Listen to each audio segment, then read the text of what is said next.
Bem, eu trago um texto reflexivo sobre a tortura e que termina com perguntas. O nome do texto é A Negação Radical do Outro. A violência não é uma prerrogativa do Estado, é uma condição da espécie humana. A afirmação irrefutável e desconcertante nos implica em uma caminhada, ao mesmo tempo histórica e singular. O pertencimento à espécie, que nos dignifica como portadores de razão e discernimento, abriga na contraface a destrutividade. A aproximação com este fundamento do humano é um dos vértices que nos enlaça neste segundo encontro nacional das redes clínicas do testemunho da Comissão de Anistia, que se dedica a pensar o que fazer frente à violência do Estado ontem e hoje, com o objetivo de consolidar uma política pública de reparação psíquica às vítimas de violência do Estado. Assumir o lugar de quem olha de frente a face negativa da civilização, buscando alternativas de enfrentamento, convida-nos a ser contemporâneos, que são aqueles que recebem em pleno rosto o facho das trevas que provém do seu tempo.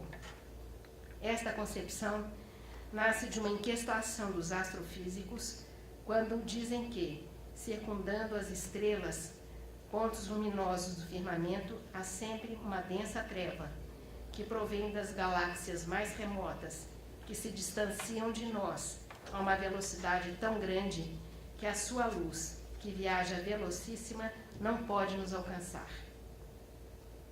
Ser contemporâneos é permanecer olhando fixo para o escuro do tempo, vigiando o tempo presente. Sobre a espécie humana, reproduzo o que disseram Freud, Robert Antelme e Jean Merry, a partir de sua condição contemporânea à Primeira e Segunda Guerra Mundiais. Em 1929, Freud escreve: a questão decisiva da espécie humana é de saber se, em que medida, seu desenvolvimento cultural será bem-sucedido em dominar o obstáculo à convivência representado pelos impulsos humanos de agressão e de autoaniquilação. Quanto a isso, a época atual merece um interesse especial, diz Freud, em 1929. Os seres humanos conseguiram levar tão longe a dominação das forças da natureza que seria fácil, com o auxílio delas, exterminarem-se mutuamente até o último homem. Eles sabem disso. Daí boa parte de sua inquietação, de sua infelicidade, de seu mal-estar. Robert Antelme, membro do Partido Comunista Francês e combatente da resistência francesa, sobreviveu aos campos de concentração nazistas, de onde saiu arruinado pela fome, pela doença, pelo frio, convivendo com a morte e a degradação. Diz ser testemunha de que, na iminência do extermínio, os indivíduos lutavam para permanecer humanos. Assim como Primo Levi, também afirma que os homens da Gestapo, os SS, não passam de homens como nós. São feitos da nossa mesma matéria. Eram seres humanos médios, medianamente inteligentes, medianamente maus. Salvo exceções, não eram monstros. Tinham nossa face, tinham sofrido a aterradora deseducação fornecida e imposta pela escola tal qual for exigida por Hitler e seus colaboradores. Eram demasiadamente obedientes. Antelme declara que, apesar das dissonâncias, a espécie humana é única. Tudo o que coloca os seres humanos na situação de explorados, de escravos, em que implicaria, por essa razão, na existência de variadas espécies, é falso, é loucura. A irrefutável prova está nos campos de extermínio, quando a maior vítima nada pode fazer além de constatar que o poder máximo do carrasco é o poder de matar. O carrasco pode matar um homem, mas não pode transformá-lo em outra coisa. Jean Merry, também integrante da resistência, ficou preso durante 642 dias em campo de concentração e disse que a tortura não foi uma invenção nacional do socialismo alemão, mas foi sua apoteose. A confiança no mundo, que se vê abalada com a primeira bofetada e finalmente desmorona com a tortura, não pode ser restaurada. A partir daí, é impossível vislumbrar um mundo onde reina o princípio da esperança. Tomando a tortura como fio que não se rompe, retrocedo ao tempo em que a Igreja Católica e o Estado se uniram para exercer os crimes da Inquisição. O conluio entre as duas espadas, a do rei e a de Deus, autoriza os inquisidores a torturar, tanto em nome do rei quanto em nome de Deus. Opositores e apóstatas foram da mesma forma condenados ao fogo e à forca, por crimes materiais ou de opinião, consolidando a tortura desde então como prática sem limites. Em relação à tortura praticada na antiguidade, vale destacar o lugar determinado ao escravo. Conforme Pietro Verri, entre os gregos e os romanos, desconhecia-se o uso da tortura contra os homens. Não falo dos escravos, diz Verri, que no sistema deles não eram considerados pessoas, mas apenas coisas, de modo que eram vendidos, mortos, mutilados, com o mesmo poder e liberdade com que se age contra o jumento, sem que as leis limitassem o poder sobre eles. Na história das Américas, a escravização dos africanos avançou em escala sem limites e sem precedentes. José Reis e Flávio dos Santos Gomes afirmam que a escravidão dos africanos nas Américas consumiu cerca de 15 milhões ou mais de homens e mulheres arrancados de suas terras. O tráfico de escravos através do Atlântico foi um dos empreendimentos comerciais e culturais que marcaram a formação do mundo moderno e a criação de um sistema econômico mundial. A participação do Brasil nesta trágica aventura foi enorme. Para o Brasil, estima-se que vieram perto de 40% dos escravos africanos. A herança do direito romano, que permitiu à coroa portuguesa lançasse ordenações que classificavam os africanos e os índios como coisa, como propriedade móvel, negava ao escravo qualquer condição humana.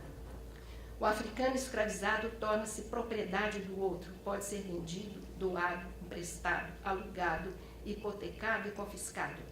Legalmente, o escravizado não tem direitos, não pode possuir ou doar bens e nem iniciar processos judiciais, mas pode ser punido.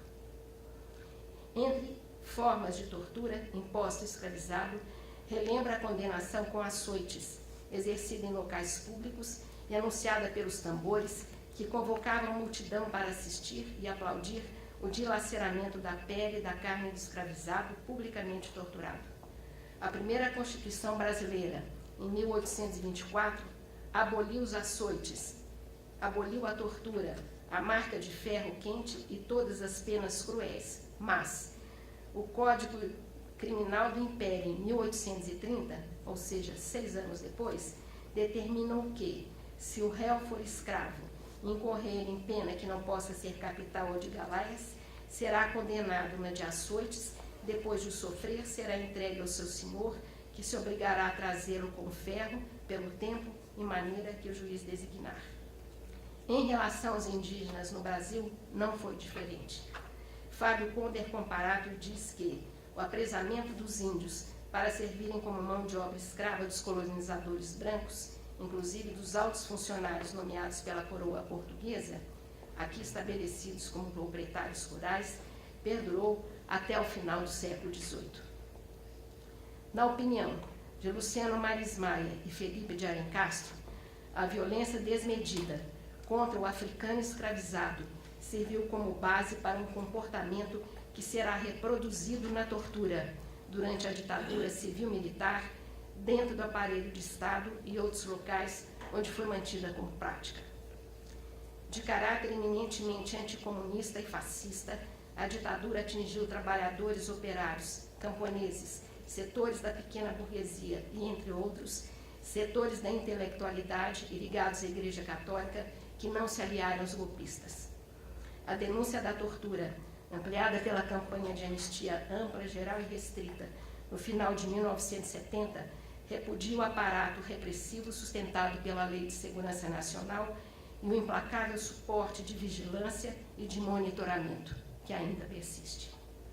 A história dos 434 mortos desaparecidos políticos, a tortura, execuções sumárias, os desaparecimentos forçados, ocultação de cadáveres, foram reiteradamente trazidos a público desde o final dos anos 70, pelos movimentos de anistia, pelos próprios presos políticos, pelos exilados e banidos, pelos familiares de mortos desaparecidos, pelos setores indignados com as práticas dos ditadores e, desde 2001, pelos depoimentos à Comissão de Anistia do Ministério da Justiça.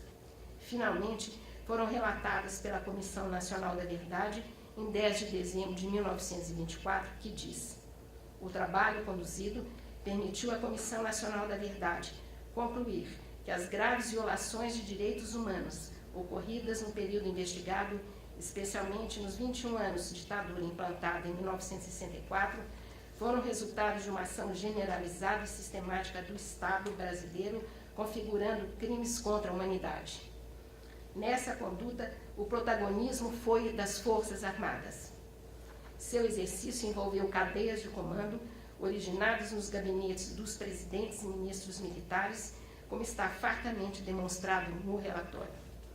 Em consideração o resultado do trabalho da Comissão Nacional da Verdade, e assim como já feito em outras instâncias do Estado, é imperativo que haja, por parte das Forças Armadas, o reconhecimento de sua responsabilidade institucional. Fecha aspas. Estamos esperando que esse reconhecimento institucional seja cumprido por parte das Forças Armadas. Ainda não ocorreu no Brasil, digo eu. Por outro lado, convicção de que a prática da tortura é crime, conforme a Constituição de 1988, levou a decisões de Estado aprovadas e em curso. Destaco o Mecanismo Nacional de Prevenção e Combate à Tortura, um mecanismo que inaugurou suas atividades em 2015, consolidando o longo processo de construção iniciado ainda em 2007. A Comissão de Anistia do Ministério da Justiça, há mais de uma década em expressiva atividade, de 2001 até 2015, recebeu mais de 74 mil pedidos de anistia, declarando mais de 43 mil pessoas anistiadas políticas. A materialização destas decisões expressa dupla convicção: a tortura é crime e a reparação um direito dos que sofreram violações por parte do Estado.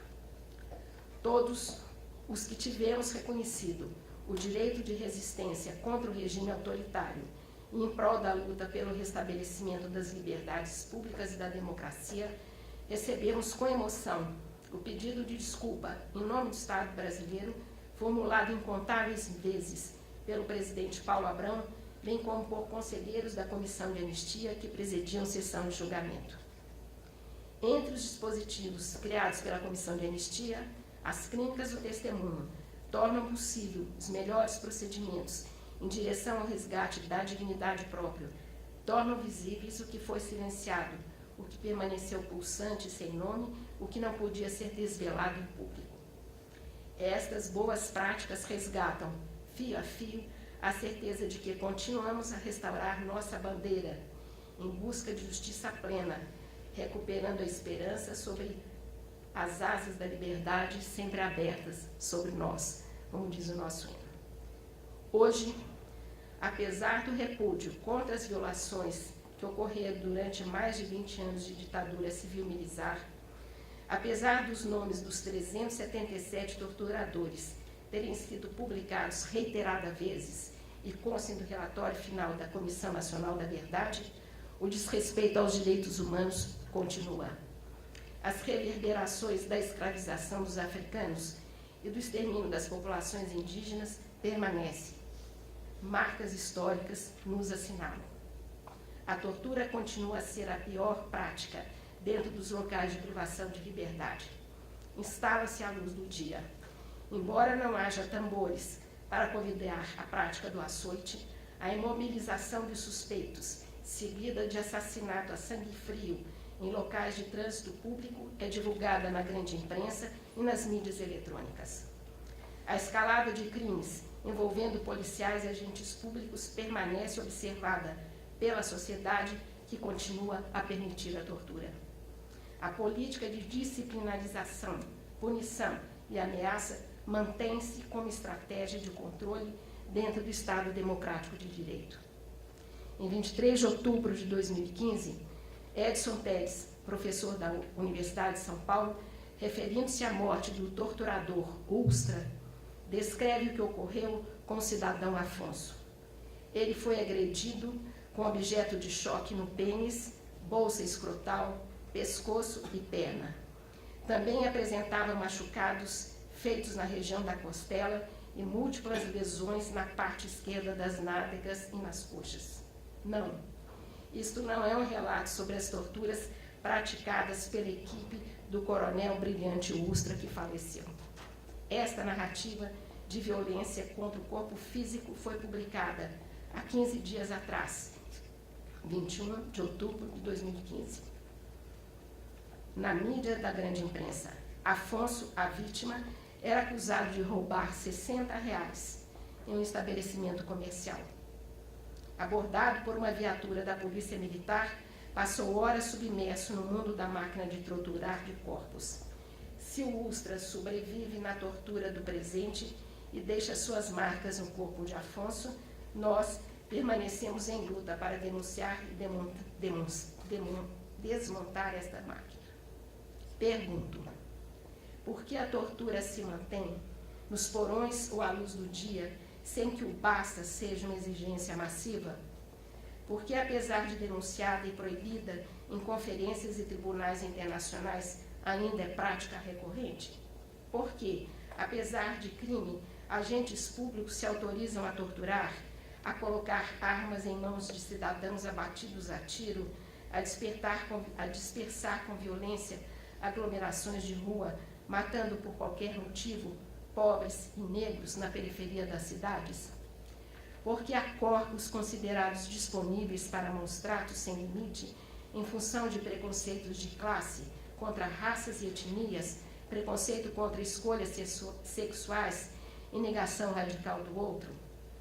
Não me é possível escapar à evidência de que a tortura é inerente ao humano.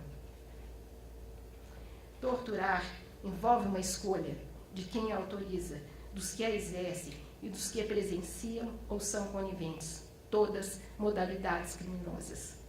Os que escolhem o enfrentamento da tortura se deparam com a decisão que anistiou, desde 1979, no Brasil, os crimes de lesa humanidade perpetrados durante a ditadura civil-militar pelo Estado brasileiro. A tolerância em relação aos criminosos de ontem é estímulo e proteção aos torturadores de hoje.